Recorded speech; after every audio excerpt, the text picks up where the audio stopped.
Hola, ¿qué tal? Vamos a revisar cómo habilitar el sonido de fondo en las reuniones de Zoom. Algunas veces lo necesitamos para, pues, en una clase virtual o en algún otro escenario donde queremos presentar sonido de algún otro artefacto, como por ejemplo un celular, que no es precisamente donde estamos transmitiendo, o a veces desde la misma computadora. Para esto necesitamos habilitar algo que se llama sonido original. Vamos allá. Aquí tenemos nuestra ventanita de Zoom. Vamos a hacer clic aquí en este icono del engrane. Clic. Nos abre otra ventanita. Vamos a la opción de audio. Y luego aquí al botón de avanzado. Si tienen este deshabilitado, esta es nuestra opción que buscamos. Le damos clic aquí para que esté habilitado.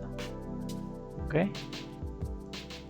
Ahora vamos a probarlo en una sesión. Digamos que ya están en su sesión de Zoom. Tenemos aquí esta opción ahora que nos dice habilitar sonido original, en inglés Turn on Original Sound. Así como está ahorita, está apagado, quiere decir que Zoom va a intentar quitar todo el sonido de fondo que no sea nuestra voz. Así que le damos clic, ahí ya lo tenemos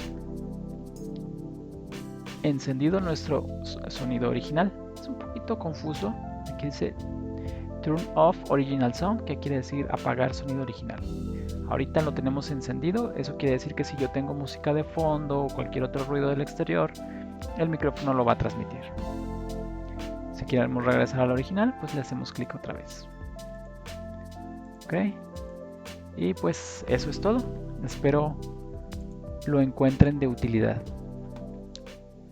Que tengan muy buen día o noche. Hasta la próxima.